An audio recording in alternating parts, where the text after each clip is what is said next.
sa ating mga balita. Hindi maglalabas ng travel advisory ang Pilipinas laban sa Estados Unidos. Niliwanag ito ng Department of Foreign Affairs kaugnay ng mga pagsabog na naganap sa Boston at Texas sa loob ng linggong ito. Ayon sa DFA, walang sapat na batayan para mag-issue ng travel ban sa Estados Unidos. Si Aya Macalma nag-uulat.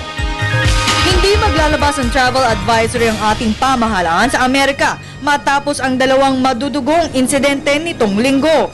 Ayon kay Assistant Secretary Raul Hernandez, walang batayan para magbigay pa ng travel ban sa Estados Unidos. Kaya naman pinapayuhan na ang lahat ng mga Pilipino na maging mapagmatsyag at umiwas sa mga matataong lugar.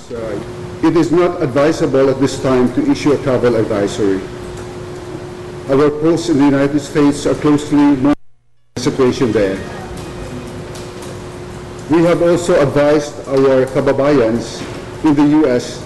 to remain vigilant and to continue following developments in their area, as well as to observe the usual caution when attending or going to large public gatherings. Kinumpirma naman ng Department of Foreign Affairs na walang Pilipino ang nadamay sa dalawang insidente.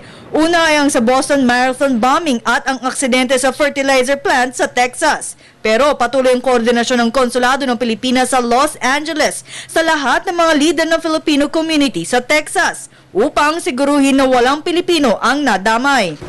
To date, the Philippine Consulate General in New York has received word from the Diplomatic Security Unit of the U.S. State Department through the Office of Foreign Missions that there are no reports of Filipino nationals injured in the Boston bombings.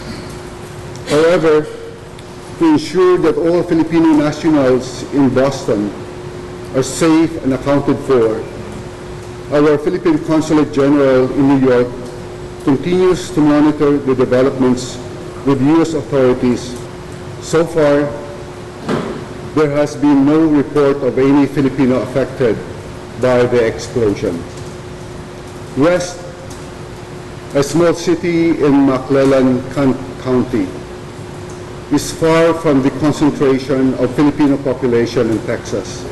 Nitong Lunes, dalawang pagsabog ang naranasan sa Boston Marathon, Massachusetts, na kung saan 3 ang namatay. Habang araw ng Huwebes, isang malaking pagsabog ang nangyari sa isang fertilizer plant sa Waco, Texas. At hanggang sa ngayon ay wala pang kabuuang datos ang ibinibigay ng otoridad sa eksaktong bilang ng mga nasawi at sugatan. Para sa telebisyon na Aya Macalma.